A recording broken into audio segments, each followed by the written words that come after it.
Let's go, everybody. Hello, and welcome back to another episode of the LA Poker Roundup. As always, I am your host, Ty Dobberton, along with my co-host, Derek Kwan.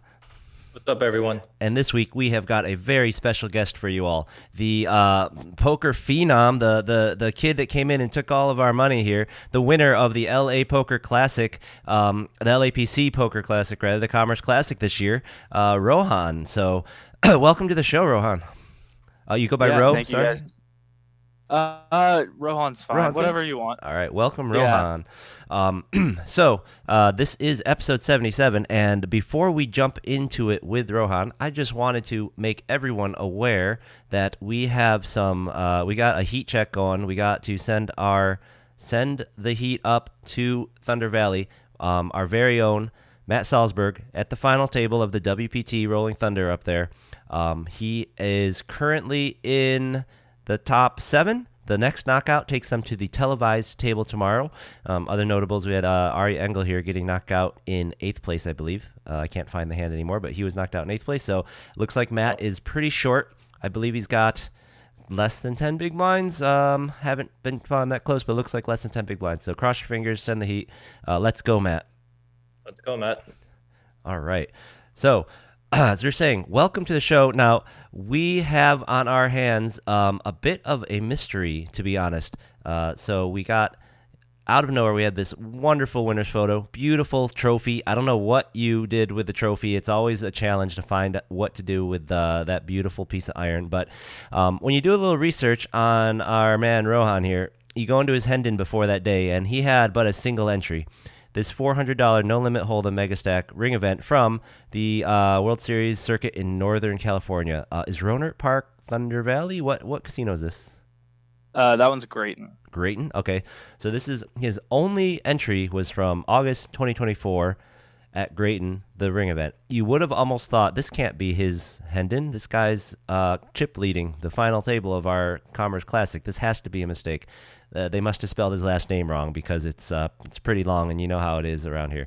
So, but no, that's not the case. That is him. So, Rohan, we gotta start the beginning. What brings you to LA? Why are you gracing us with your presence? And first off, I gotta know, how old are you, man? So I'm 22. Holy cow! Turning 23 Oh in my God. November. Yeah. Jesus Christ. Yeah, I'm a senior at UCLA. I'm studying applied math, mainly because I wanted to do business, and my dad said you need to do engineering. So middle That's one of my two majors. I like it, applied math. Very good. but yeah, I'm originally from the Bay Area. Played baseball my whole life. Thought I was pretty good.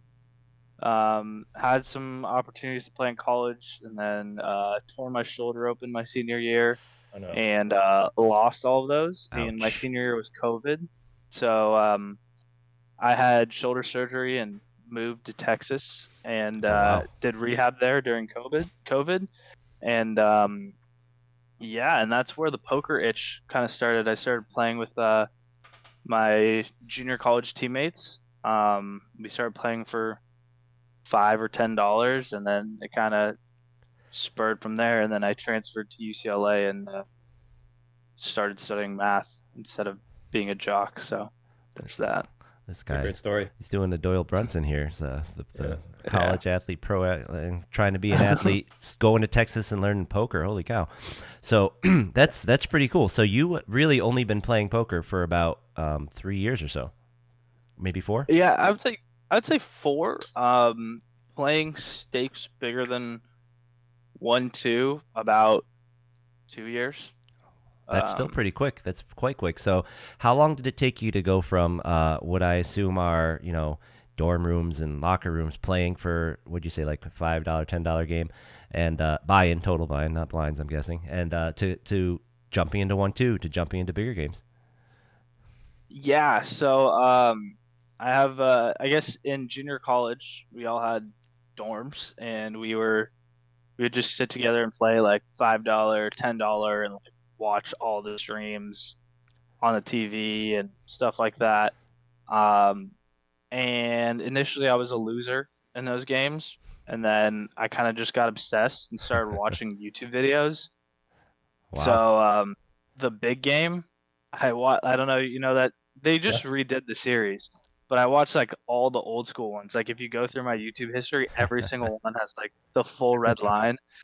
Um, and just watching that made me like a winner in those games. Wow. And which I mean, winning in a $5 home game is Hey, it's a whatever. start. It's better than But losing in a $5 home game. Yeah. yeah, and so me and two of my other teammates, who I would probably credit with like the start of the poker journey. Shout out George and Connor. Um, we would like clean up in the house games all week. So like in a $10, $5 game, maybe we make $100 Holy in cow. Nice. 5 days. And then the Texas Card House in Dallas had just opened up, so we would make the drive. We would sit at 500 cap Mm-hmm. because those games are all massive, right? And Is that match we'd the sit there stack with also, or is it just 500 cap? the 1-2 is 500 cap, or at the time was 500 cap, and then the 2-5 was match the stack. Mm. And we'd sit there with our $100 in a $500 game, and it'd be gone in 30 minutes, and then we'd go back home and do the same thing. And we did that like the good old days. yeah, we did that like 4 or 5 times, and we would just like ask ourselves like, are we good at poker? Like, are we bad? Like what? Like, because we're winning at home, but then we're losing when the money matters. Yep. So I remember the same eventually, thing, man. I remember the same thing in college. Whenever my friends and I would take the drive to Atlantic City, I don't think I won in a casino for years. I think it was like at least 10, It's hard. 12 trips before I started winning in a casino. yeah, we would ask ourselves and be like, what? Like, are we really bad? Like, what's going on? Eventually, ran decent, started to do all right. Um, and then I went home. That was like my freshman year. Went home for the summer. I was 19, couldn't play anywhere. So me and my buddy made the trip down to Morongo for a weekend. I made like 2K in like the 300 cap game at Wow. Morongo. So this was when you say you went home, you were in Texas for junior college and you went home to NorCal, but The you Bay drove Area. Morongo's down here by us though, right? Yeah, we So did the whole like trip down just to play in the 18 and up casino. Oh, that's right, because you were still not 21. You had to go to an Indian casino. Yeah. That's right. And I think at the time Grayton and the other Thunder ones Valley, were right? still 20. Yeah, Thunder Valley were like 21 and up. Mm. So yeah, made Wow. 2K in the 1-3 game there, and I was like, I'm the best poker player of all time. Gonna be the greatest. And so then I came back home and started sneaking into local casinos, just Mhm. like growing out the beard and just like walking in. And the biggest game, I don't know if you guys have played at Bay 101, but the biggest game at the time is a 235 800 cap. And I sat there with my 2K roll.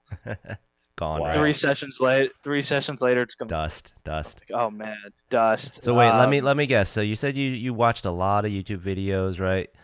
Rampage was a hero. Because this sounds like now it's starting to sound like a Rampage story. Him and Brad were definitely like heroes, like right when we got into it, and I just thought like they were the greatest and whatever. That sounds a lot like a Rampage story. But okay. So you dusted your roll for probably like the 4th or 5th time now. Let's see. Correct. Did it again, like played again in those $5 games. Played in the casino once I went back to school, and then decided to hang up the cleats after my sophomore year of junior college, transferring to UCLA. Gotcha. And at that point, I had like a 3K roll or something like that. And got kicked out of a local casino. Oh, someone actually did their job around here. Yeah. Yeah. Wow. It's a tough one. My fake ID was not very good. It was a Mexican guy.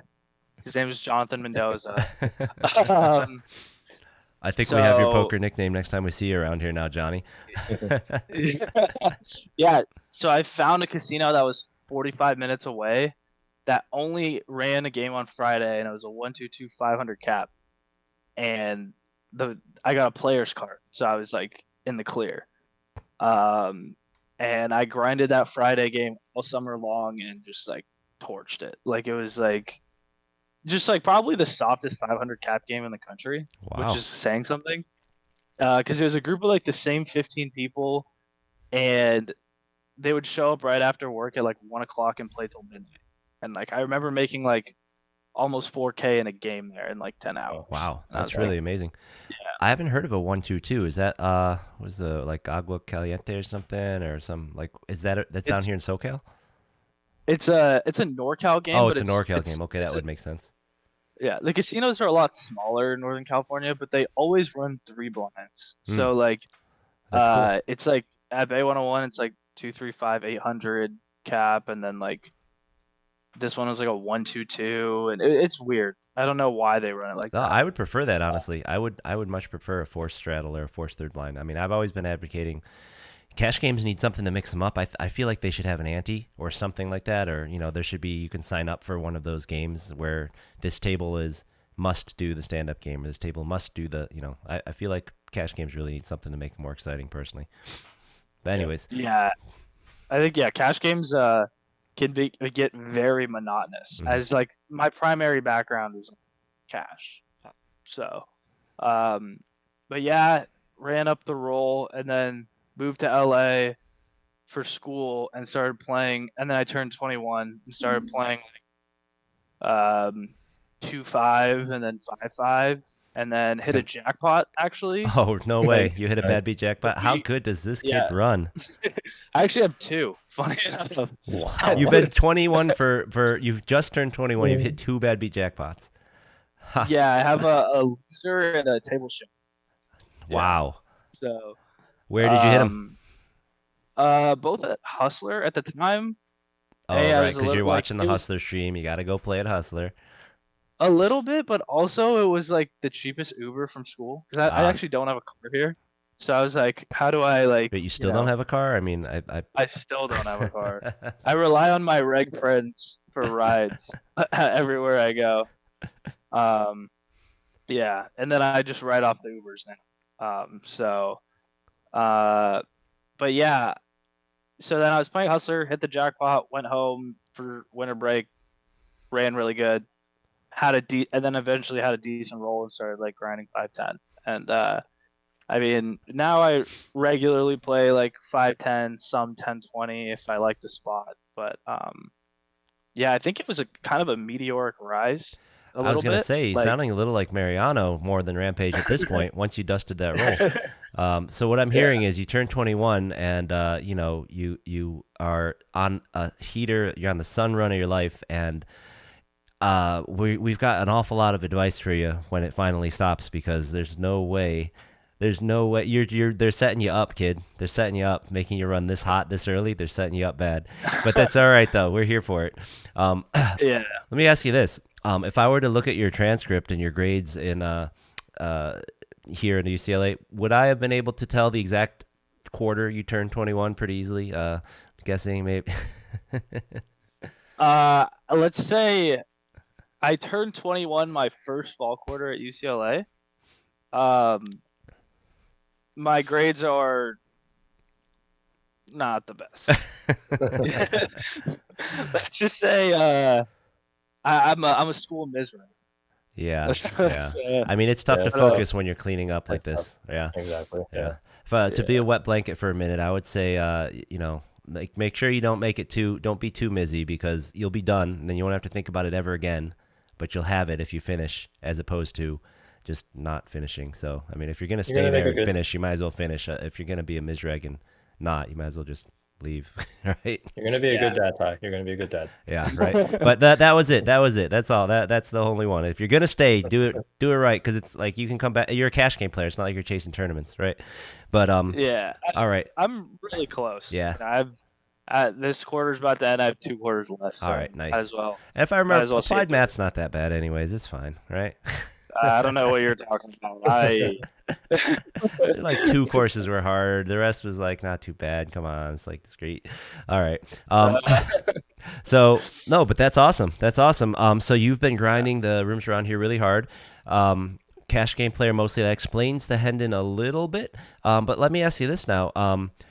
There's no way you got from being a $5 home game with the boys player to crushing 5-10 here at Hustler Commerce, wherever you're playing, by watching Rampage. So, what have you been spending your time doing? At what point did the light switch flip and say, "Hey, Rampage actually isn't probably who I should be modeling my game after"? What have you been doing? You watching videos? You just watching Tritons? You just watching? You got a training coaching site you're on? What are you doing? Yeah, I guess this is also a story. So I had sun run my bankroll to like, I don't know, 30, 35K, something like that. And I'm home for spring break last year. So this time last year, and it's the Bay 101 Rising Star going on at the time. So like the super pros are out in full effect, right? And I'm there to play like 800 cap, and I'm playing a hand. This guy on my right, like, is doing things I haven't really seen before, and I'm just kind of like, didn't Andrew win that last year, Derek? He did, actually. All right. I remember I was there. I watched him. I was like, right. oh my god! I was gonna say, I thought Andrew won that last year. All right, no, I hope I'm not spoiling your story, but just saying. All right. No. The guy on my right's doing some like interesting stuff, and then I like bluff the river and I bet like pot, right? And the guy like snaps, but before the guy snaps, the guy on my right goes, "Yeah, that's not a thing." Before he snaps, he says that? Before he snaps, he's just like looks at me and goes, "Yeah, that's not a thing." And I was like, and because like when you're like at least in my experience, when you're a 21-year-old at a poker table, everyone's kind of like, "Wow, like you're playing poker at this young age, like blah blah blah." And then this guy's kind of like, "Yeah, that's not a thing." And I was like, "What do you mean?" And I started like asking questions, stuff like that. That sounds like something And Fausto he basically would say. told me, he would prefer not to be named, so I'll keep him unnamed. But he basically was like, "Yeah, you're pretty sharp, and you're gonna like crush this game because it sucks, like, or the players are bad. But like, if you were to play like 25 NL online, you're probably losing like 9 bigs now." Wow. And I was like, "Really? Like, you really like what? Like, because I really didn't have any online background. Like, I have like the blaster way up to playing poker, right? Not like most kids my age were like grinding, right 2 NL online and then like became really good that way. I really had no foundation. I was opening like deuces under the gun in like a 9 max game. I was like, right. That's why you do so well here in LA. He's a blaster through and through. Yeah, definitely blaster background for sure. And so he was like, "Here's like, if I were you, like, this is what I'd do." And he was like, "I wouldn't play live, and I would just like grind 25 NL for like 3 months." And he was like dead right within like and get wizard and like just drill on wizard. And so I drilled on wizard every day and played 25 NL, and I was losing 9 bigs an hour for the first like 3 weeks. And then I was like, and then I grinded like 25 NL for like 3 months. And that's when I like was like, "Oh wow, okay, this is kind of what poker strategy looks like, even at the most like fundamental level." Yeah, this story makes a lot more sense to me now because I did watch you at the final table, and and up until you said this, I was like, I don't understand how this kid was playing so good at this like table full of crushers, but now I get it. And if you know who must not be named, if this is a good pro, and for him to say that's not a thing and to tell you all that, he immediately recognized your talent for sure. Like very few pros just like say that to people at the table. Yeah, for sure. So that was very lucky. So me and him have remained tight. He was, in my opinion, one of the better high stakes online rigs in the world at one point. I didn't know it at the time, but I found out as years go by. And so I think that's probably where my foundation started. But I also so it's like a mix of like understanding like, okay, like, King Queen O plays 3-bet here, right? But then you play so many hours of poker and you're like, okay, like, yes, I should play 3-bet here, but there's a whale in the big blind, so I'll just flat King Queen on the button because I know he's just gonna like overcall like King 9-0, and I'm gonna like cooler him a lot, So I think there was a lot of like experimenting once I understood like GTO principles, so to speak. And now it's definitely like freestyle-y, as you could tell from Final Table. Like there's definitely some freestyle aspects to it. I wouldn't say I'm like a GTO nerd, but Sure. I think it's really important to know like what Baseline. yeah. So during that time when you're, I imagine you're still drilling Wizard, but during that time when you're really intensely drilling Wizard and whatnot, were you getting any additional coaching, or was it just really just you trying to figuring out what Wizard's telling you? Yeah, I was just mainly trying to figure out like what Wizard was telling me, and then I asked my friend like about a question. I was like, I'd be like, why does Ace 4 suited prefer to 4-bet here versus Ace 8 suited, Yep. right? And then he's like, oh, because like the removal properties, you flop well on like wheel heavy boards, things like that. That like, maybe I wasn't understanding the difference in hand classes. Like Ace 4 in my head, I was like Ace 4 suited and Ace 8 suited. Essentially, they're both bluffs, right? Mm-hmm. But it's like why you want to use this bluff and Sure. in this spot, etc. Awesome. So. Wow, that's really amazing, honestly. That's really impressive, especially in like 3 months. Maybe it works out because you've been used to your school systems. You take your course, you get really good at something in that kind of time frame. But for most people, 3 months is not nearly enough time, especially without a really strong kind of guiding hand, right? So that's super impressive, man. Kudos. My next question, right? So you say you're primarily a cash player. You have these 2 tournaments on your Hendon. What brought you to the Commerce that day to play a tournament, and how many tournaments do you play or have you been playing? So I because I'm a student, cash just ends up being the most convenient. Because okay, I have time on a random Thursday. Let's go play cash, Yep. right? Whereas like tournaments is, there's not a lot of them that are actually great value in my opinion. Like a lot of them, like it doesn't do a ton of good to play them. The other thing is I think cash is just significantly more easier to pick up, and because the ranges are so rigid Mm-hmm. and like strategically, like you don't really change that much. Like maybe like 100 bigs versus like 300 bigs deep. Like yes, like now you don't now you have like flat aces pre and stuff like that. But like with tournaments, I'm not really super knowledgeable. Like how the jamming ranges change 20 bigs versus like 25 bigs. I've watched all like the Tritons and the World Series and stuff like that, but like I haven't really had the time to really go in and run sims, which I think is just extremely important if you want to be a very good tournament player. But I play tournaments because they're super fun. I mean, I don't think you can get that feeling like anywhere else. So last summer when the circuit came to town, I was home in the Bay Area for the summer, and the circuit was an hour away, and I was like, yeah, I'm just gonna go play these. And I think I played like 4 events. No, I played 3 events, bricked 2, and then cashed the 400, like the stone min cash for that. Yeah. And then I think I played a couple like local 1Ks where it was like 40K up top, so like a small 1K. So I think I have like 6 or 7 tournaments played, like Wow. all time. Yeah. So you really haven't spent any time studying tournament play? Not really. I wouldn't say like pure studying, but I do really well from watching YouTube, Right, as I said right. before. So like I'll watch all the Tritons. Sure.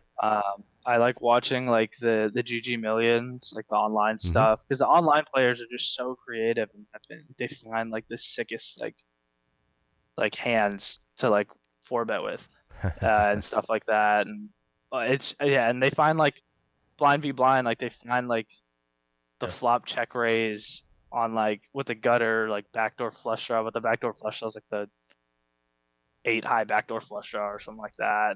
So it's just like seeing those strategic thoughts and then trying to like and within like 2 minutes, all of a sudden I just kind of remember. And within like 2 minutes, all of a sudden I just kind of remember like how wide the ranges are and like how much more free I can play. And all of a sudden it just feels like I'm actually just like playing like real poker and not just like restraining myself from doing things like that I'm playing live. But yeah, that's an amazing story, man. Yeah. Playing live is so boring sometimes. Yeah, you just have to like turn it up. Like I made a fold on day 2 where like went like cutoff open, button call. I called 8-9 in the big blind, covering both, right? And the flop comes like 9-6 deuce, and it goes like check, and then like, old man coffee profile just bets pot, and it goes fold, and I just fold the big blind, and he flips over ace-9, and I'm just like that's never a fold, like ever. Yeah. But like I get to just do this. It's never pot really either, right? Not often. Correct. So right, as they said, that's not a thing. Yeah, it's not a thing. So then I get to just fold everything, which is also not a thing. So yeah, none of us are doing things. It's great. Yeah. No, that's great. So let's move into the tournament. You've already started on day 2 there. So you decided to play this event. I'm guessing you just happened to have the weekend off from stuff you had to do at school, or you just happened to know you had some time, or else it was just too good a value to pass up. What were the first couple days like for you? Were you on 1 bullet? 2 bullets. All right. First bullet I lost. I flopped bottom set versus like royal flush draw, and then bink on the turn was out. And I guess funny story for me to add on to that is I was like, it's getting kind of late in the day. I showed up like right on time because I was like, I'm a cash guy. You want to play deep? Yeah. I gotta show up deep, right? Because like that's where all my edge is gonna be if I'm right. So I like break the bottom, and it's starting kind of late, and I'm like, and I had gotten a ride from a buddy, and I didn't really want to Uber back right away because I'd only played for like 4 hours. Was this the only day one you were able to play? Yes. Gotcha. And so I'm like, all right, well, I guess I'll just go play cash. So I go downstairs. I literally walked out of the tournament room, like go to cash. There's like 3 tables running. They all look dusty as hell. So then I come back up, and I talk to my friend who's very, very good tournament player. And he's like, listen, just play it. It'll be a donation to me because I'm probably going to win the tournament. He's a little cocky guy. But I was like, do I really want to give this guy money? Like, and then I'm like, all right, whatever. And so then I get seated, and it's like Scott Stewart on my right, Fausto and Andrew Awesome all on my table on day 1. And I'm just like, that sounded like my day one of my day ones, yeah. Ugh. And and I just like grinded my way through it a little bit, and I think so. Like I had a spot where like Scott, I think I had like 30 bigs, and Scott opened under the gun. I 3-bet aces, and he just like looked at me and snap folded. Because I had 3-bet +1, so I was like under the gun +1, and I was like, wait, and I hadn't really been like super talkative, and I was like, I wonder if these guys are just gonna give me a ton of credit because they have no clue who I am. Oh yeah. And so then I started like picking spots with maybe hands that they wouldn't expect me to have. Like I think I had like 18 bigs, and Scott 3x a small blind, and I 3-bet the big blind with King 3-0, and he looked at me and he was like, "How old are you?" And I just like said 22, and then he folded, and it was like it seemed like there was a decision, right? Which I think King 3-0 like does mix a little bit, but like it does. Yeah. In a live field, it's probably losing a little bit. Not against Scott. Yeah, Stewart, but not against Scott. Yeah. Right. And so like I was able to find these spots, and I feel like I played really well, like blind v blind, and I was down to like 11 bigs with 3 people left till the money, and I have jacks on the gun.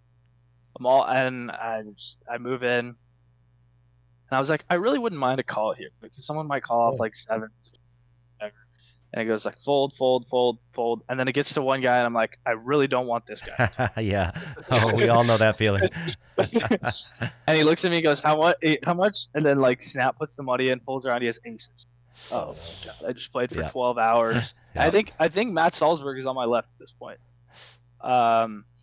Did he have the no strip going? He was wearing that. Yeah, he was rocking that for a little bit. Okay, he was on my left. And like flop comes out, and I'm like being a total rookie, like don't even get up on my chair or anything. Oh, you didn't put your bag on or nothing? No, I was like completely just like sitting there like in disbelief, like how does this happen to me? And then Matt Salzberg goes, "Dang, I folded a jack on the turn." As the dealer's like putting it out, like jack on the turn, and He probably wow. said that because he saw the card. Honestly, he probably saw the card, and just wanted to needle you. Probably just follows him around for real. Which sucked for him because I think he had like 8 bigs, ended up busting that deck. So it was like he needed me to bust too, Yeah. and then it just and so then I ended up bagging like 260K about. Okay.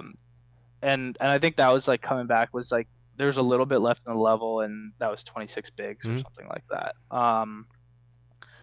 And I was like, well, at least like I made most of my money back. Like, you know, I'll come Sunday, I'll bring some cash to go play cash, like pick up my min cash, whatever, and go play or whatever. And then yeah. So and then I guess day 2 was a little worrisome for me because I know Conrad talked about this, and I actually saw him in the parking lot and told him about it. But I was like, a lot of the a couple high stakes regs that I know, like online, were like, "Hey, there's a cheater in the field." Yeah. Or who was a suspected cheater. Suspected. Yeah, we mentioned. We mentioned that the guy was suspected of the pinhole camera cheat, right? Yep. Yeah. He played. So I played with him on day 1. Actually, we bagged that same flight together, and then he was around.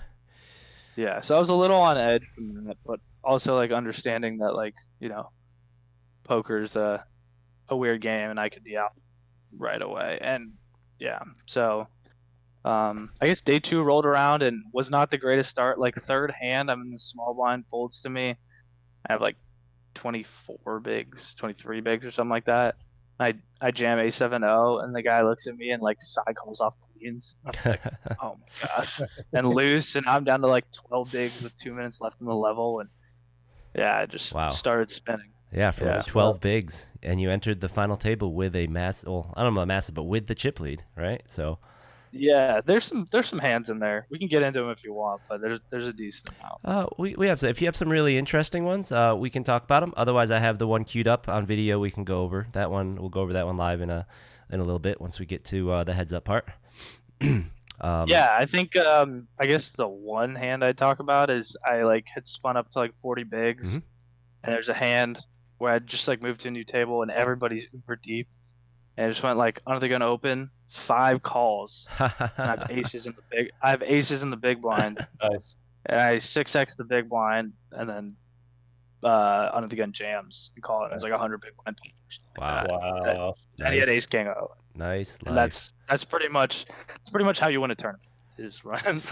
Yeah. So just have like all that dead money from all these callers, right? Yeah. I think Doug Polk just did a video reenactment of that hand in a clip I saw the other day, right? And then Club GG, the whole table was in for some reason, and he just ISOs the entire table limp. Very cool. Yeah, no, that's nice. That's nice. So let me jump ahead to the final table. You know, final table is going to be streamed. Final table had some very tough players on it. Now you're coming in with the chip lead, but you know, you just mentioned you were there and you saw Andrew Ostapchenko win the Bay 101 event the year before, and now here you are on a final table with Andrew having plenty of chips, with Alex Farahi, is that how I say his name, and a couple other locals, you know, a couple other really good players. How'd you feel entering the final table? Feeling very confident? Feeling still kind of like, was it feeling surreal? How'd you feel? So nervous. My heart was beating so hard because it wasn't about the money necessarily, but I just like a little bit didn't want to look like a dummy. Like so I didn't want to accidentally like torch a 6-figure spot. Never. And like every single person I talked to after is like, dude, why'd you do that? Which you know. So, but yeah, I was extremely nervous. I was very happy that I had the chip lead, because I had gone in the table knowing like I'm not gonna play like significant ICM because there's just so many short stacks and there's so many pay jumps to be had. Yeah, I think the difference was what, like not quite 40K up to 300K in pay jumps from 9th to 1st. Yeah. So I think like when I entered the final table, I was like, yeah, I'd really like to get like the 100K score plus. That'd be really nice. It really sucked that Andrew Ospachenko was on my left, and Farahi was on my left. Both of those, I wanted nothing to do with them. I got owned by Farahi in a hand. Where I like, yeah, it was like 9-4-3. Yeah, hate him for that. So you like check raise you like huge with like queen high or something? I remember that hand. That left an impact. Yeah. I went like he c-bet, check raise, click on like 9-4-3, and he just like sailed it in there with like queen jack, and I just was like, that sucks. And then I find out like right before heads up that it was a bluff, and I was like, are you kidding me? Who finds that? Yeah. So very cool. So would you say that it sounds like some people feel more pressure on them when they come into a pound table like that with the chip lead. It sounds like that was actually a relief to you, and that it being streamed was actually the thing putting a lot of pressure on you. Yeah, I think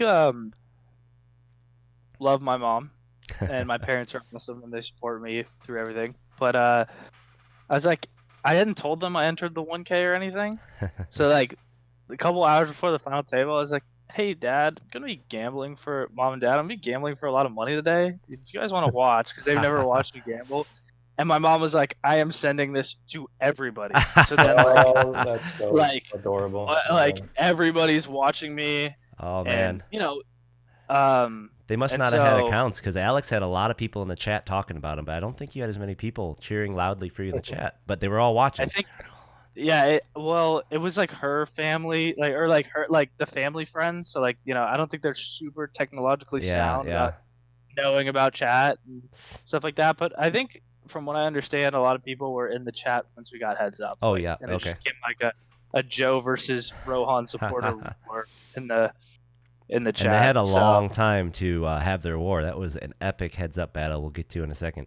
And seeing as how you are such a consummate consumer of poker streams, poker media, and poker shows, was that an extra bonus, though? Or you were really nervous, but were you really excited to get to be on one of these streams?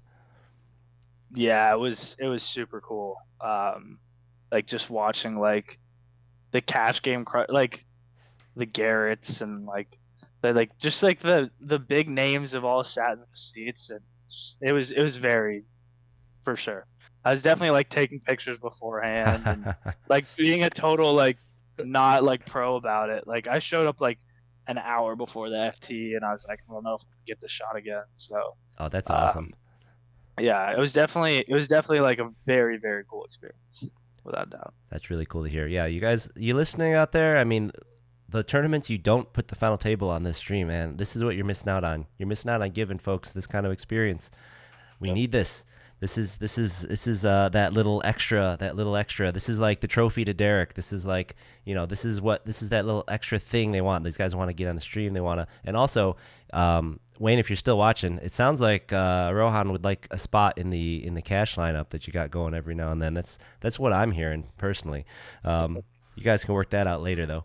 So actually, a funny story. The very first time I went on a stream was a cash game stream. It was actually live at the bike, at the very beginning, live at the bike. And I only went on because Bart Hansen was commentating, and I want just to get some free analysis from him on my play. That's really why I went on. Yeah, me and Wayne are talking for sure. I need your guys' help on boosting my social media profile. That's Derek's side. I don't do that. I think you're gonna get a boost from just tonight, buddy. Yeah. That sounds good. So yeah, follow everyone. Twitter or throw your socials out right now. Just let everyone. My Instagram is rohan.songaneria. All right, well, there's the first problem right there. That's not catchy. All right. All right. Yeah. I need to come up with something like Derek's. What is this? Full of Quans or Quans full. Quans full. How about Row Killer? I like Row Killer. But I guess we can workshop. Yeah, something we can work with it, something like that. But yep. You're definitely falling into the my camp of not growing your social media, because that is my social media name too. Is my name instead of the snappy clever, which is what you want over here, like Derek.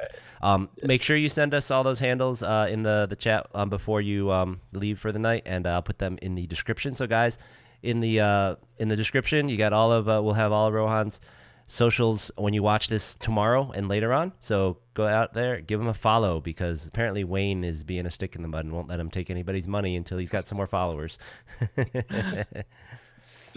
All right. So so you were able to survived the final table, outlast, and you managed to. I think if I recall, man, Andrew gave you a run for your money. I think he took the chip lead a few times, but then he got some bad beats here and there. Couldn't hold in some big spots, so you managed to outlast that guy. What did you think of the rest of the players, and in particular, how did you feel when you got down to heads up and it was just you and just you and Joe? What was your impression of Joe? Yeah, I guess I'll talk about Andrew. I think Andrew played like almost perfect final table, in my opinion. I think he wins that final table like a lot of the time. I sucked out on him, ace three of hearts versus ace 10, which I think is standard of a jam, but I'm not sure. It was standard, but it was a brutal spot for him. But yeah, it was standard. Yeah. But yeah, it was very nice to have to be able to outlast him. I thought the field again was like pretty tough. I think especially playing four-handed with Alex, Andrew, and Joe was not fun. That's brutal. Like I was like, and I was short, and I was like, oh gosh, like this is, and like I didn't even know this at the time, but like Joe's finding like the King Jack of Hearts jams, and like he jammed the small line with like Queen 7 off, and like really like close jams, and so yeah, I thought it was tough. He was super impressive. I didn't know who he was, but watching the final table, I was like, man, this guy's playing like super theoretically great poker. Yeah, I thought playing four-handed was tough, and that was a pay jump I really wanted. So I was very happy to get out of that boat, and then and then kind of just chipped away and like took a little bit of a lead on Andrew while Joe had the chip lead, and it just kind of forced him into a spot where he had to jam like the King 4 of hearts versus King Queen.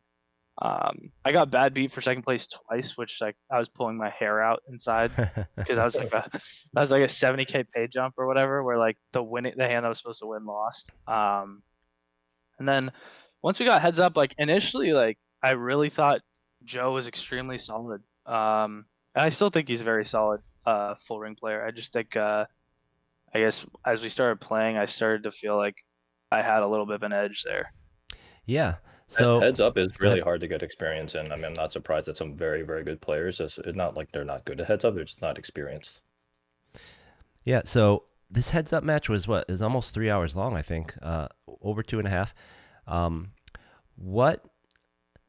What experience had you had in heads up before this? How much heads up had you played or studied before you how did you approach the heads up match?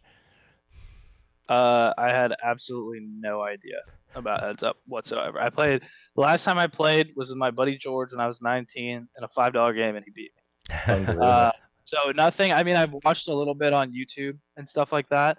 But I kind of tried to treat it like a blind v blind spot. I think that was like the closest, yep. And then it's widen ranges more because obviously the card distribution means like there'll be less cards in a niner game. But I kind of tried to just treat it like blind v blind. And so you saw like the strategy that eventually I ditched because the 3x opens and the 3.5. Yeah, I was playing limp and 3x with polar, like limp middling 3x polar. But I guess every time you just had it. Like, that was frustrating to watch. We're like, oh no, Rohan's gonna crack after all these raisins. He's not gonna be able to take it. Yeah, that was kind of fun actually. I was like definitely questioning myself. I was like, wait, what? So eventually I was like, you know what? We're just gonna play limp and we'll figure it out from there. And we started getting so short that like playing 3x was almost like not really a thing anymore because like we were like at like 15 bigs towards the end of it. Sure. So, yeah. But yeah. Yep. No, you came into the heads up match a little bit less than 2-1 underdog chip wise, and it was such a long match. And I just want to say it's really impressive that, especially you're probably going to hear this a lot for the next 6, 7, 8 years, but especially for someone so young to keep your composure for such a long heads up match, especially like you said. You let us know you were really, really hoping to hit that one pay jump to get the 6 figures, and you were really invested in all the all-ins that would have got you second place. It's so easy after any of those spots to just feel like, I did it, I won, and then just play kind of, off your game, kind of play loose, just sort of relax too much, right? Be like, I did it, I got my 6 figures, I'm just gonna play sloppy. So big props for that, because during this heads up, you actually got really low for a while. After all those 3Xs when Joe just had it and slammed it in on you, you got pretty low, managed to battle back, and you actually were almost dead even at the start of this hand. I'd like us to go over here. So I've got the hand up now. Well, we'll kind of narrate it. If you have the stream up, you should see it just a second or two behind, but I'll kind of narrate it, and it should be a hand I hope you remember pretty well. So I'm going to zip through certain spots. For everybody. So pre-flop, it was your 9-5 versus Joe's Queen 6. You were the big blind. So in this hand, here, let me back up. I'll try and just hit the action because, this is real time. You're playing kind of not slow, but a little slow first watch. So Joe limps Queen 6 on the button, and you have 9-5 in the big. I believe you check behind. So how much? Yes, I did. All right. So are we still in your So you said kind of how you were approaching your button spots, I think. What was your strategy in the big blinds with with this kind of bottom of range kind of stuff? Initially it was also to play so the button I was gonna play 3x, and then the big blind I was gonna play 3.5. But after, and we're past the point where all the failed 3x's, I kind of just decided to throw it out and just take my equity, because I didn't know at the time that he just had nuts every single time. Right. So I was like I can't really, and then so I mainly was just deciding to take my equity for the most part. Okay. Because I didn't really know what to do there. Fair. So we take the flop. You flop bottom everybody. pair. Joe flops top pair. Everybody. Actually, you know what? I'm Derek. Why don't you take over here for the analysis, and I'll just zip through the hand as we get to the next action. Yeah, I'm on a little bit of a delay, so I'll try to. Yep. Keep So we're up. on the flop. 5-10 queen rainbow. Maybe you can just annotate as you're talking, or as you're viewing. Yeah. So then the flop went check check. Is that right? I think it went check. Almost B50. It was 2.5 into 6. Yep, so from what I understand. Joe here bets. It goes check, bet. Yep, 2.5. So pot's now 8.5. Yeah. I think I have a very clear call here. Yep. I don't think Yep. I don't think heads up this hand ever wants to be check raised. And we're so short, so there's not really a ton of fold equity. But flopping a pair and heads up is really, so Yep. just gonna be calling, and we have some back doors with the 9. Yeah, so you each start we'll this just do that hand, afterwards. what, about 18 big blinds deep or so? No, 16 big blinds, and then about 16 and 15 big blinds deep, roughly? Is that right? Yeah, 2 million big blind? I think it's 16. I think I have 19. Yeah, yep. Close That looks like it looks like you have him covered by just, maybe 2 big blinds here. All right. Yeah. So he bets 2.5, bets basically a big blind. You call, we go to the turn, which is the 8 of spades. So you've got 5-9 with the 9 of spades, and he's got Queen 6. You check again. Any thought? Always check here. Yeah, I don't. Yeah, this isn't Yep. really a card that's gonna elicit a lead. Yep. I don't think. So, I think you have very Yeah. few leads. I would struggle to find a turn that you should lead, actually. okay, Joe checks I might this one back. lead exactly a 5. Yeah. And then lead 6-7 of spades. Or depending what the 5 is. Right? So if the 5 is the 5 of hearts, then maybe I start leading 6-7 or 6-7 hearts, or something like that. Yeah, that's fair. All right, so Joe checks back his queen, right? Pretty. The board is now 5, 8, 10 queen, with 2 spades. Joe has no spades. River is the 2 of spades. So backdoor flush draw comes in. You check it over again. Final board 10, queen, 5, 8, deuce, and backdoor spades have come in. And here, What did you make of his turn check? Because it's interesting that he's checking back top pair. I understand not wanting to play for stacks with Queen 6 on this kind of board, but it's interesting. Yeah. I thought he was going to be really condensed around the 10x region. Makes sense. I also, yeah. Yeah, it was pretty much that he's going to be really condensed around the 10x region and then like weak top pairs. I was thinking more along the lines of like, I think Queen 3, Queen 4, Queen 6, Queen 7. I think yeah. It was mainly just like I think like weak top pair and like middling second pair. So like, a Jack 10 or like King 10. Yeah, I Stuff feel like like with the way like how solid Joe had been playing, and you didn't see all the whole cards obviously, but I think this line totally makes sense for his style of play. Yeah, I think he's a cash like background too, from what I understood at the time. So like a lot of things in cash is like you're gonna like check back like weak top air a lot, like Yep. just So I think that was all kind of going through my head. And the one thing I had noticed is that like he tended to barrel turn whenever he had to have robust equity to barrel turn. So like he barreled like 7-8 on like I think it was like 10-5, 10-5-6. And he went barreled flop and barreled turn. And I folded a 6. So like when he's like barreling these robust equity hands, I was just gonna fold the turn if he bet the turn. Yeah. Good read. That sounds like you were rewatching the stream quite a bit, because the robust equity is something Peter was saying quite a bit when I was watching the stream as he was when he was describing Joe's jams with some of those, suited Broadway type hands. That seemed to be Peter's word of the day. All right, so now here's why I wanted to go over this hand. The river is where all the fun is. So you check it over to Joe, flushes in. Joe now takes his queen 6, and he puts in a bet of 8 million. So he basically he bets nearly full pot here. Pot was 11 million. He bets 8 million. Yeah, that makes sense from what he did, because then he played his hand a bit trappy, bit disguised, and now it looks like I see players do this quite a bit where they just sort of pot it to make it look like they're trying to buy the pot or something. But what was your read on that situation? Yeah. So I figured when he checks back turn, he's gonna value bet the river a lot. Like it's a check back to pot control, but he's gonna value bet the river. Yep. Right. And so like I'm pretty sure my hand's just like not good enough to call. I was debating before I checked it over whether to play block or check.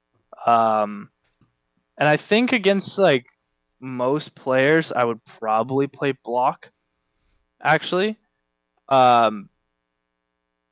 this is gonna sound funny, but block with the intention of inducing a raise to then 3-bet because but then against Joe, I had played block earlier in the session, and he just called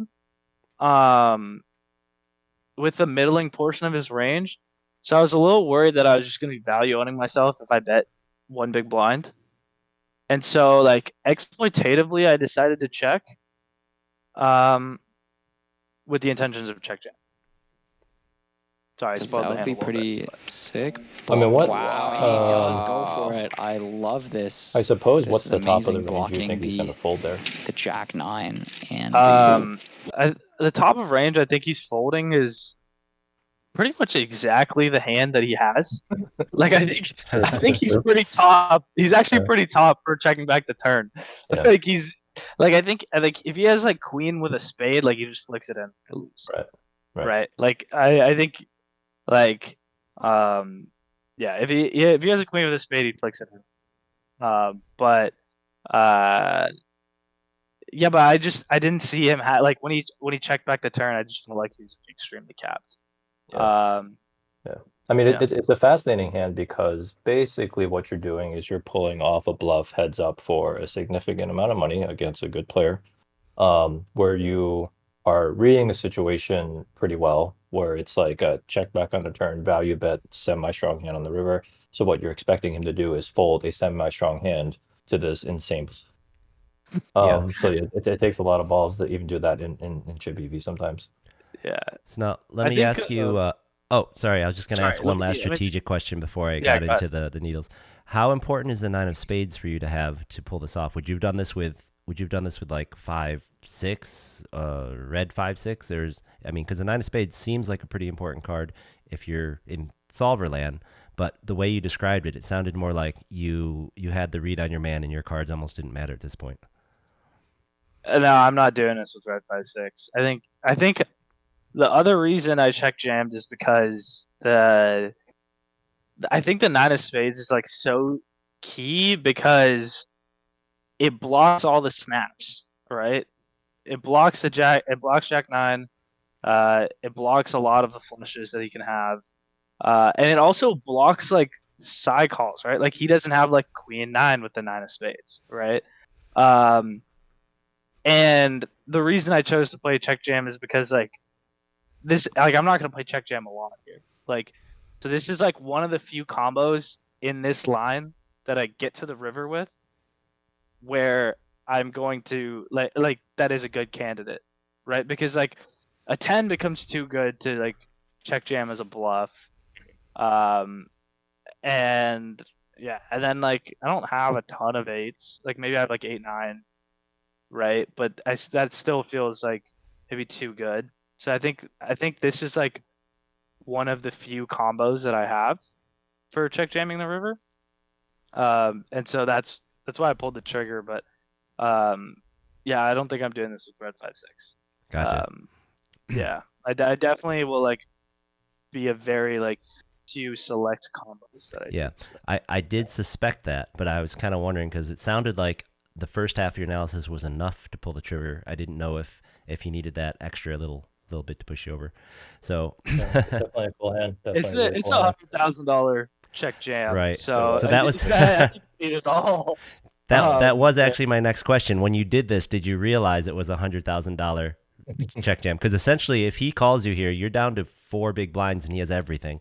So did that during this heads up when because this wasn't the only time you made a pretty large all-in bluff. I know I remember at least one other time you jammed as a bluff with the other time I think you basically had air. How did that $100,000 pay jump, like did that ever enter your mind as you're playing? Did that change anything about you, or did you have to push that down and remind yourself or just play? I think it mattered a little bit, but I've heard people say this where like when you feel in your gut that like a play is right, the money kind of goes out the window, and that's kind of what happened to me. Like if you played poker for so long, right? How many times is a river check jam a bluff, right? Live it's like 0. Right? And then like I don't know if like me being young played into it being like it being like more likely or less likely, but like what 22-year-old kid is gonna check jam the river for $100K as a bluff? So actually I'd say the money like made me think that it was a better play. And that's why like a little bit of toddler logic, right? Where it's like this line is so under bluffed. So it's like kind of a good line to bluff. I think a lot of really good players that ended up being really good players had that exact mentality and they were young, and obviously you can go extremely the wrong way with that thinking, but I feel like you're on the right track. And if you look at Joe's face here, he was definitely suspicious. He did not really want to let that go. He's like, if this wasn't for $100,000 and I didn't think you could do it. That's a great screenshot. Yeah, I think my reaction was terrible. I think the nerves got to me a little bit. He asked me something, and I thought he asked for a count, and then I like put chips out, and I was like, "What did you say?" Whatever, and I should have just completely quiet, staring at the board like that. I kind of gave it away there, but I don't know. It sounds like. Yeah, it sounds like there was room if you were up against a prolific table talker like as myself. My only chance against you may have been to get you rattled if I noticed something like that, because when we were watching the stream, as Derek said, no one knew who you were. No one knew who you were. You came out of nowhere. Apparently, the 5-5-10 cash players at Hustler knew who you were. Jonah in the chat saying they were pulling for you. Also, we have a needler in the chat. Stone Malik. I don't know if that he's I know who that. I think it was like the 5-7 of hearts. Yep, 5. He says it was offsuit. And you knocked him out with 8 left. No, my hand Uh-oh. it was 5-7 hearts. Okay, You he can says look no. it back. It was definitely 5-7 hearts, without a doubt. Gotcha. His hand was offsuit. I think his hand's a call, by the way. And he's very good, from what I understand. I haven't played. He's good. Yeah. He's a good player too. Yeah. Very good. But yeah, my point was just we didn't know what to expect out of you coming to this final table. You know, oftentimes we see people, if we don't recognize you and you have the chip lead coming to a final table, at least half the time, if not more, it's a true LA blaster who's just like throwing chips in the pot like as crazily as they can and just hitting the hands, right? But yeah, it's usually fish on a heater. But Yep. I watched your final table and you were not a fish on a watching you play and watch you play the whole time out and hearing you talk through these hands, man, you're terrifying.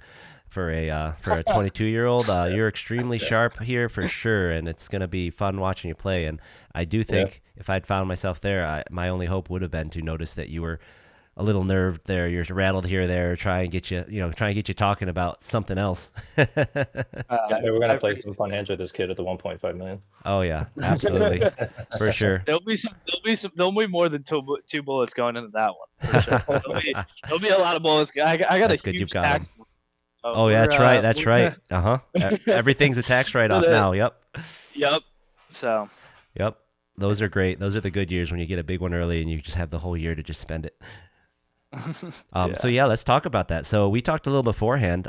You were in the midst of a school was going on. You probably had to skip some classes to play this. There wasn't a lot of celebrating afterwards, but since then, or in the weekend after that, have you been able to do anything to really celebrate this thing? You throw a winner's party. You didn't buy a car apparently. So what do you do? What do the kids do these days? You buy a new rig to play online poker. What'd you do? Anything? Just buying Bitcoin? I mean, what's going on? I went on a date Friday, which didn't go particularly well. I don't think she watched the stream. It was like our third date. Oh, wow. Oh no. And she watched the stream, and I don't think she liked it very much. That's an interesting one. It's hard to explain at 22 years old that this is like what I do, and I'm like good at it because it's very normal, right, to lose 5K in a day. Yeah. At your stakes, yeah. Very, very regular, right? But to most college students, it's like, what in the hell is with you? Like, you're most a degenerate. College students, most people. Poker. Yeah, most numbers don't get that. Poker's not gambling. Well, it is gambling, but not that. Yeah, it's not the same kind. There's some gamble to it for sure. But yeah, so we actually stopped talking, so that was unfortunate. And then I guess I went out with one of my buddies he's a 5'10" reg at the Commerce, and we did some drinking and whatnot. And so yeah, it's been pretty slow, to be honest with you, just because the quarter system at UCLA is so fast. Yeah, so I got you. Well, you got spring break now. I imagine you haven't blown through the whole $300,000. You got a pocket full of money. It's gonna be fun when you go back home, I hope. And you heard it here, ladies. All you guys and all you ladies in NorCal. He's single. And he's got some money. Hit him up for a drink. He wants to show you a 3-hour poker stream on the first date. Yeah, that's freaking 5 hours. If you're ready, if you're ready for an insane analysis of heads up, give me a call.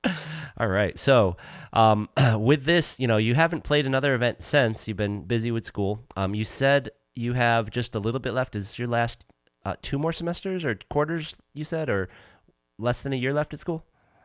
Yeah, 2 more quarters. So I finished in December. So June, and then the summer off, I'll be in Vegas, firing off whatever. World Series, all right. For the month, and then I've actually never been to Vegas over the age of 21, so pretty boy. excited for that. So you won't be playing any poker. So we'll, when I see you in the street, I'll try and pick you up. The only advice I've heard about Vegas is stay out of the pool. Just don't put your put your head under or anything. The rest of it's fine. Yeah, right. Okay. Yeah. So questions. What's next for you in poker? Sounds like the World Series is next, and then So how long are you planning on going up for? How many events? So I graduate in December, but I walk in June. So I can walk with my classmates and stuff. So that gets done June 15th or so, and then I think I'm just heading straight out there. Probably gonna play a lot of the smaller stuff. So anything under 1500, 1500 or less. And then depending on how that goes, we'll decide about the main on whether or not I want to play that. I'll probably have to sell for that. What? Yeah. Well, Oh yeah, it's so I have a follow-up question as well. So there was we had some reporters down on the field. You know, we had our number one field reporter and some eyes in the sky. There was talk during that long heads-up battle. There was some talk about chopping numbers, talk about deals, talk about maybe we've been playing this for 2.5 hours. Maybe we should think about chopping. And then I hear there was a mysterious phone call when a deal was almost reached. And there's a phone call, a very intense phone call, and then just like in some sort of movie, Rohan walks back to the table and says, "Shuffle up and deal. There's no chop." So, what is the truth to this? Was this an influential phone call? What happened here? I think there's some truth to that.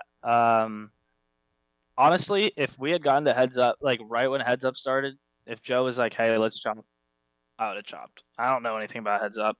Whatever. I'll take the win. Like take the money. Well, it's nice. he had twice as many chips as you when you got to heads up, but just yeah. I meant like ICM. I meant like ICM. Oh, fair. Oh, geez, Joe. I hope you're not watching this. I meant ICM. So we start playing, and then he approaches me, and because we're both at like 15, 16 bigs, and he's like, "Hey, let's chop," and I was like, "Can I think about it?" And he was like, "Yeah, but we're pretty much the same." And then I guess his friend was at the table at the FT and watching the stream. I think Paul James is his name. I'm pretty sure. Yep. Yeah, he was there, and he kind of explained it like we would chop up whatever 500K was left and then play for 30 in the trophy. Right. And I don't think I'm actually qualified to be making that decision. So people think like I called my parents, or called my friends. There's a lot of misinformation, but I called 2 high stakes regs I know, and I was like, "What do we think?" And they were like, 55% or no. And so 55% of ICM or no, because they just felt like I was winning. You had edge, yeah. So these and these weren't backers; these were just your friends. You were in on your own dime, of course. I had 98% swap. Myself. I'm guessing then, right? Something like that. I gave 1% to my roommate who's behind me. He drove you there, didn't he? No. Running good. He I forgot why I gave it to him exactly, but he's told me good luck before every single day, and like and it kept working. Superstitiously, I just kept going. So we gave him 1% pre-tournament, and then nice. I gave 1% away to someone else. Gotcha. Yeah. Before I was like, oh, I'm gonna have to pay these guys like $20. Like, it's fine, whatever. But yeah, so they were like, hey, you need it. I don't like if it's about the money, then like you can chop, but like I wouldn't. And I think I had like a big blind or 2 more than him. Okay. But they're like, you need it. If it's me, I'm like I'm asking for 55%. So I went back to Joe, and Paul was there too, and I said, hey, like I'm not chopping unless I get 55%. They both were vehemently against that. Yep.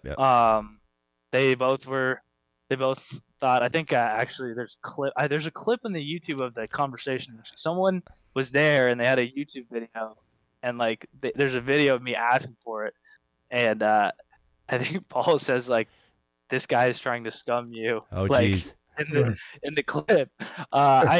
Maybe it's scummy. I don't know. I don't think so, but no, I mean you're just asking for what you think you should get.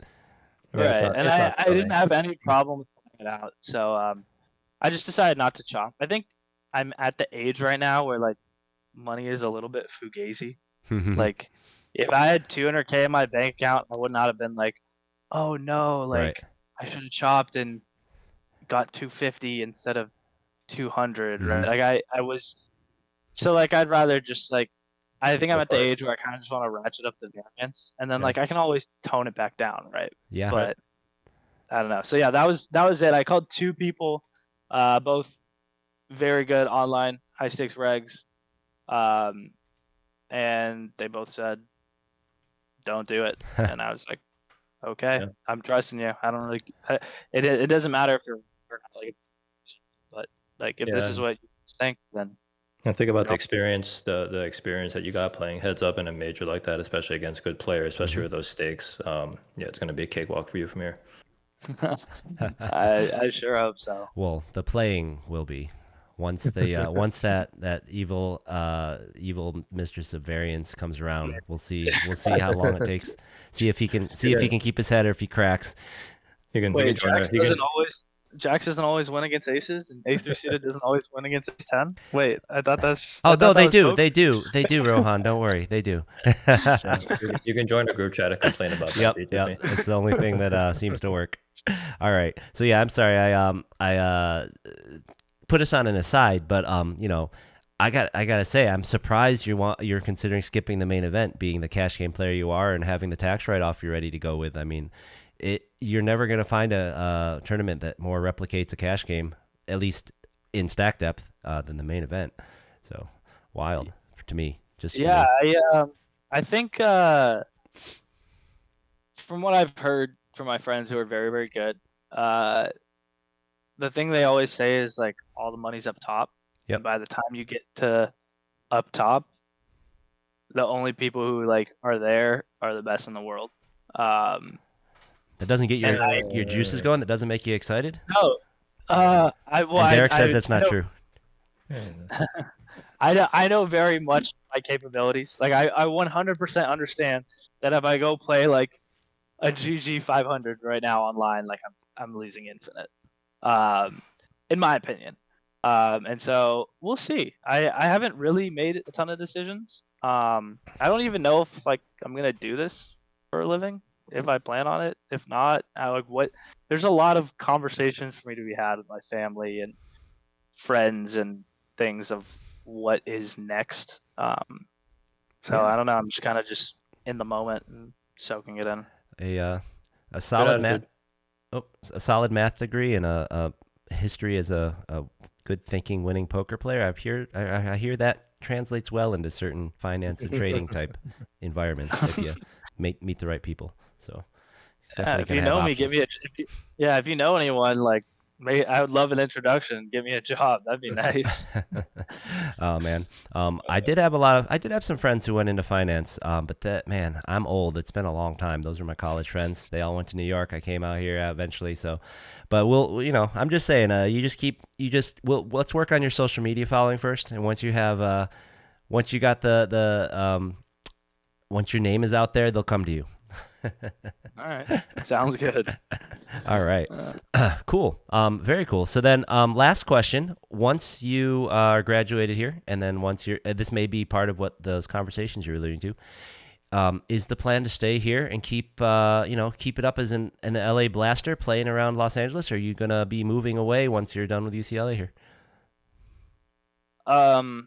So the initial plan prior to winning $300,000 was to just move back to the Bay Area. That could change a few things. But I'm considering staying in LA. Post this, I just when you win something like this, like people kind of I'm not saying I'm famous or anything, but like people kind of know who I am. So happy to have me on the pod, stuff like that, and so I think there's going to be some lucrative opportunities that I might miss out on if I don't stay in LA.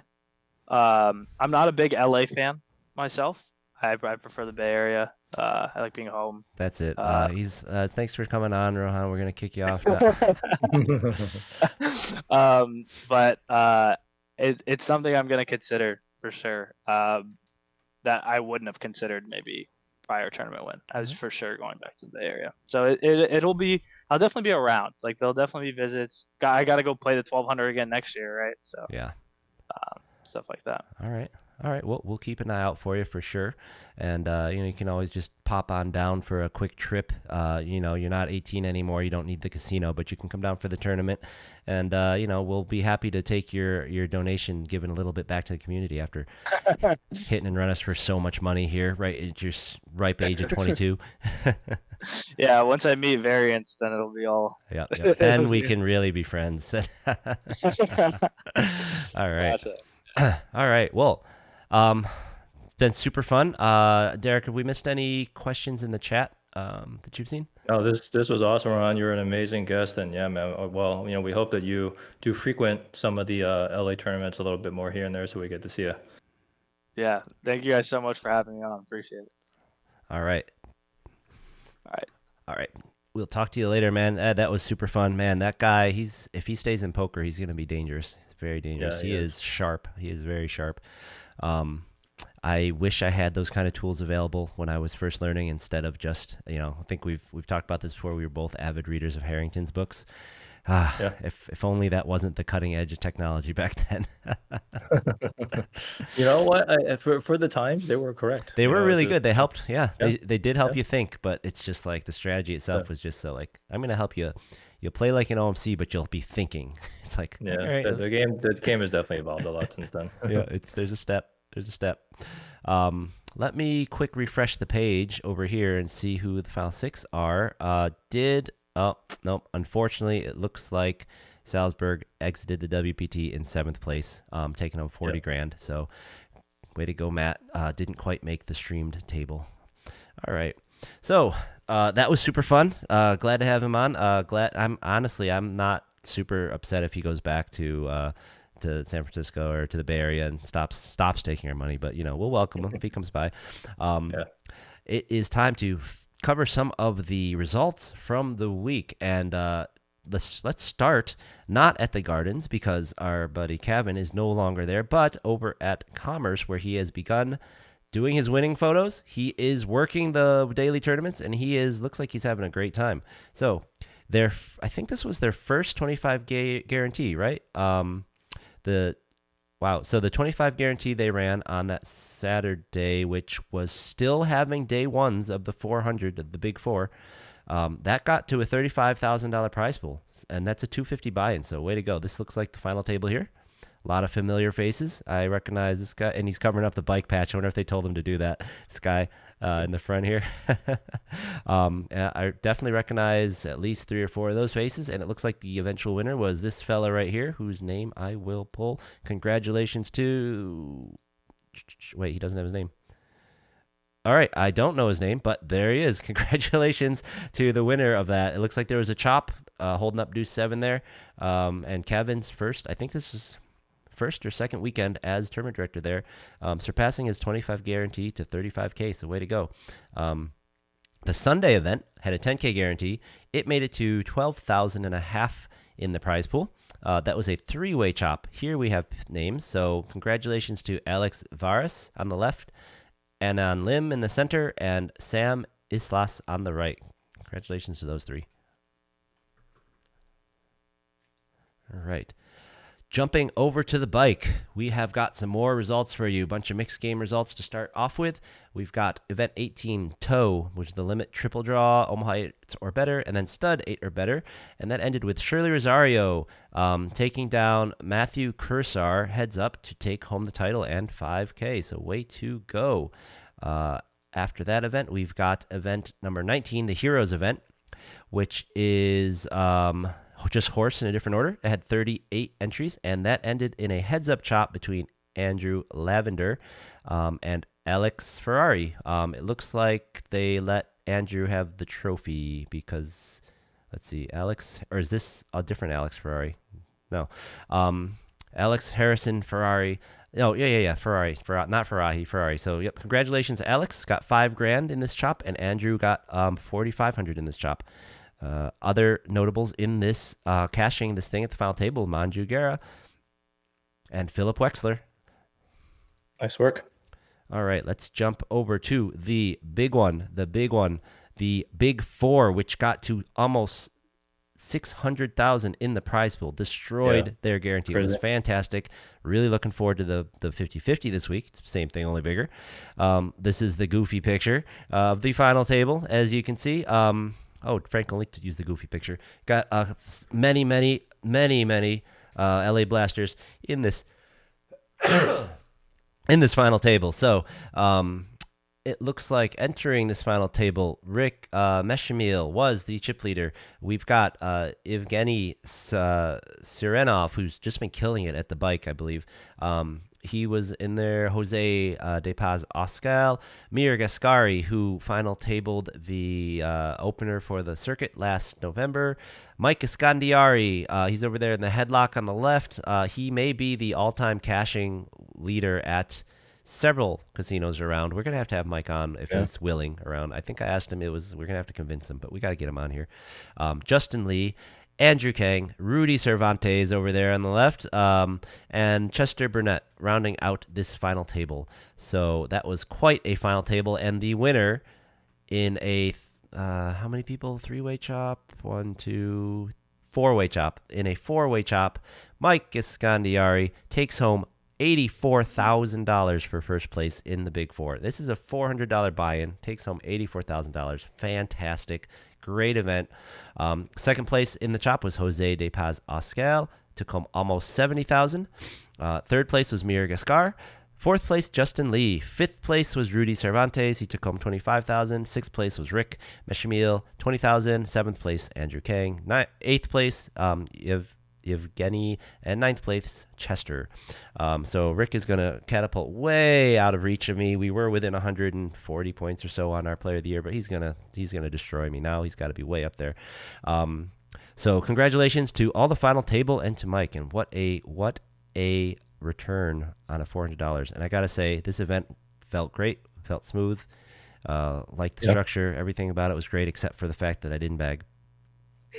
Everything else was really awesome. The one wrinkle. I know. Yeah, right? congrats to this group of people.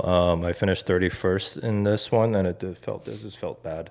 I went in today with like the 12th biggest chip stack, went super card dead, and ran really bad. Then made a pretty horrible bluff. Down around like 35-ish players and busted in 31st.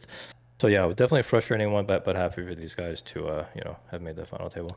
And if you want to hear more about Derek's terrible bluff, he's got a video over on his channel, 10-Minute Poker Tips, talking specifically about that elusive hand. No, I feel you, man.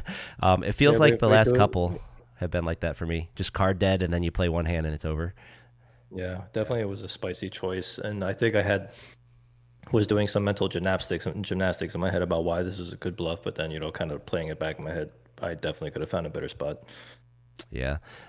We move on. It's all right. It's not like you didn't just win a whole bunch of trophies. So you did ruin the Roundup's chances of winning every major though. So I guess we're going to have to find some other thing to hang our cap on.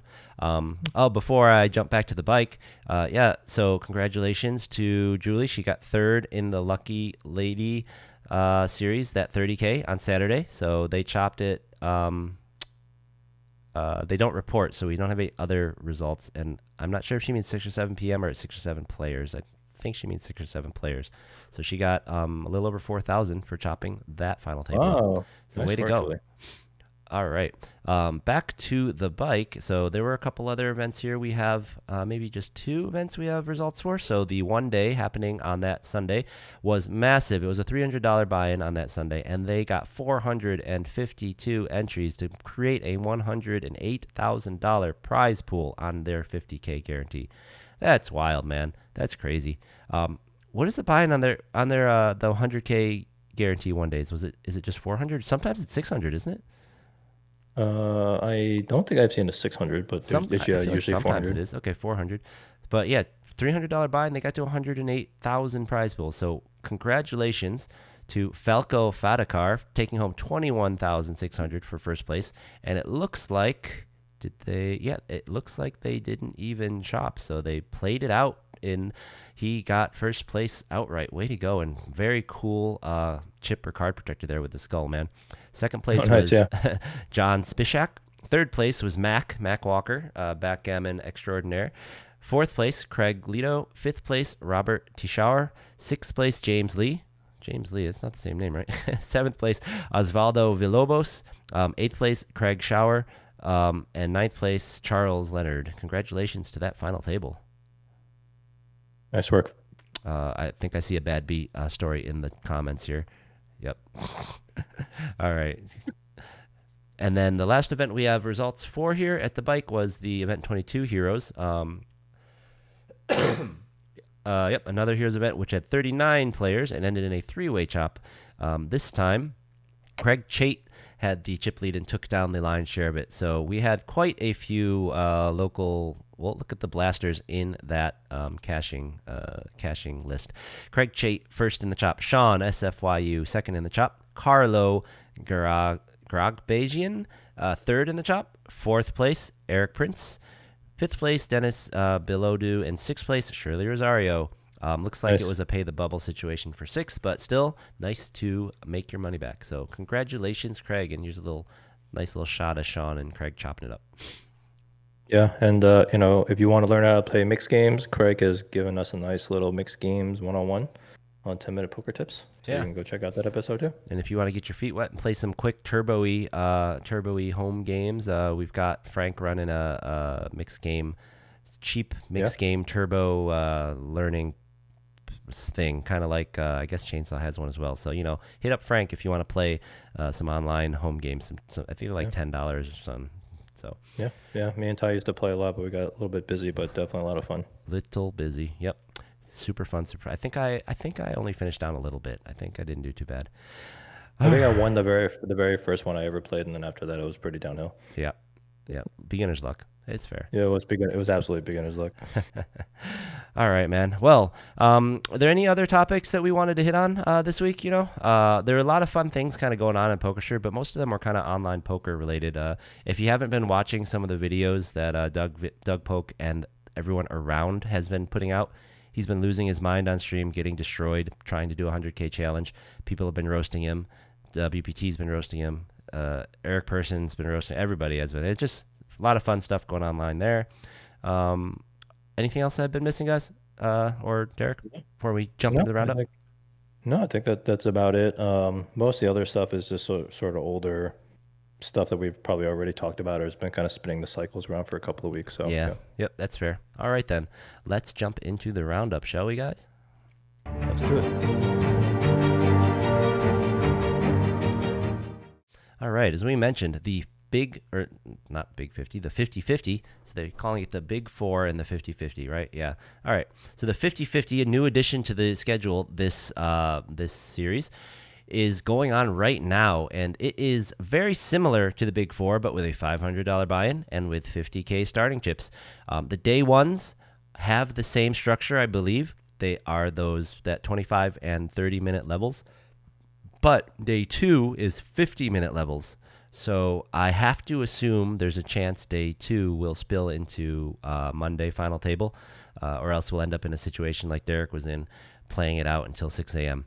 That's just my guess with the 50-minute levels. I haven't analyzed the structure, but if we get the same kind of turnout as we got for the last one, hold on to your butts, because this could get up to like 750K in the prize pool.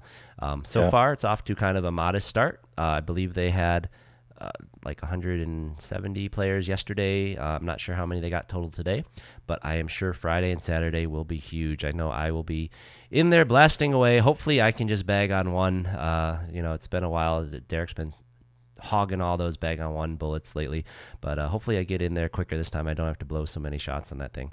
But I tilt fired a 500 bullet after I busted the four and so I'm already in for one, unfortunately. All right. Yeah. So you haven't sucked up all the roundup luck yet. I still have a shot. Great. Yep. So aside from that, all throughout the week, they will still be holding their mixed game events. They're going to be having Heroes on, let's see, what day? We're already on Tuesday. I already did toe. So they will be doing, tomorrow on Wednesday, they'll be doing Limit Triple Draw, $500 buy-in at 1 p.m. On Thursday, they'll be doing Torse, which is horse with triple draw, at 1 p.m. for 500. And then on Friday, they'll be doing Limit Omaha 8 or better. That is also $500 entry, 1 p.m. start time. And then on Sunday, they'll be doing a 50K Sunday Super Stack. Same as last week, so if it has the same kind of enthusiasm, that could easily double to be a 100K prize pool as well. And then all of the flights, just like the big four, are at 11 and 4 p.m. The same. I did see somebody's already bagged almost $1.5 million in the first day on Monday, so there could be some monster stacks coming forwards. What the heck? Are you serious? Yeah, I think it was like 1.4 already. which is, it's 3 times the average stack. So, I mean, I was actually pretty shocked because I thought that when I bagged like 780 for the 400, I was like, that's a top 10 stack for sure. When I hit 12th and there was like some people up around 1.2, I was like, what the heck? Yep. Like, I thought that was a humongous stack that I had. It's crazy people were getting stacks that big. It's just surprising to see such a big stack so early because the fields are so much smaller. There must have been a really massive hand near the end or something like that. Yeah. Also, I would anticipate these bagging slightly later than the other ones because I believe they're the exact same structure, just more chips. So what were we bagging before at around 7:30, was it? Or was it, what time did you bag that morning flight? I think we're thinking. Yeah, it was actually like 6:30. I think 6:30. Okay, so I think they're bagging around 6:30 and then 1:30 a.m. for the Big Four. So I would anticipate these probably going to bag around like 7:30, 8 o'clock, and then like 2:30. Yeah. So just keep that in mind.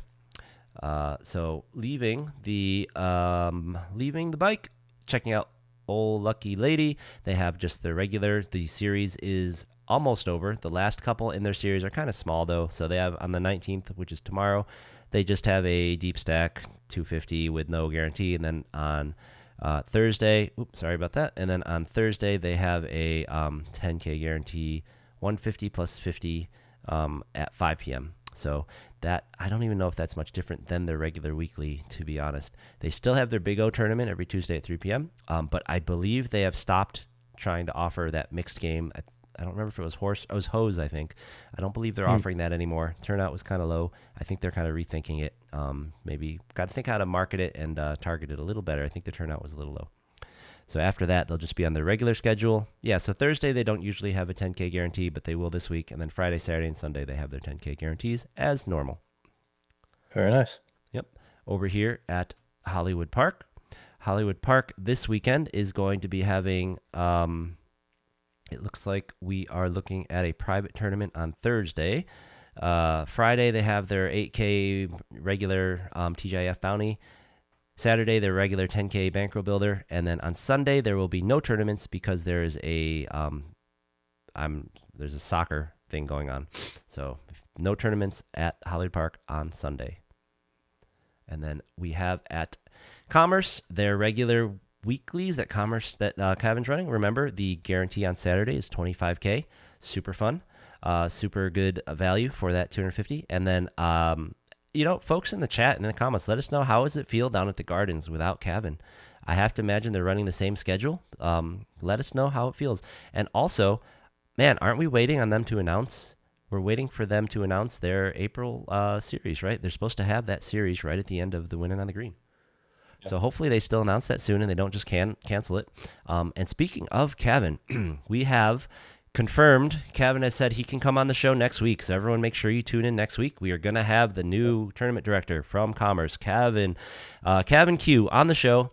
Got tons of questions for him, and he claims it's going to be a big announcement, and, I'm going to go out on a limb here and say it might be finally confirming and announcing the May circuit and the Tournament of Champions for World Series circuit coming back in. That's what I'm guessing it is. So hopefully we'll have all that out, and we will have Kevin on the show next week. Tune in, send us your questions, and we will have another great one for you next week. Yep. All right, guys. Well, thank you, as always, for tuning in. It's been really fun. Thank you, Rohan, for joining the show. And that's it. I gotta finish getting over this cold. I'm like 90% done with it, but man. Yeah, this is really lingering. It's kind of like when I got sick, I was sick for like a month or something. It was crazy. So. So it's your fault. I see. I got it. Yeah. Well, I mean, I was like 4 months ago, so this can't be the same. Yep. All right, guys. So take care of yourselves. Stay healthy so that you can get in there and fire. And I hope that you are able to get to the bike because this is going to be a banger. Yeah, it's going to be a good one. All right, guys. Take care of yourselves, and we'll see you at the tables.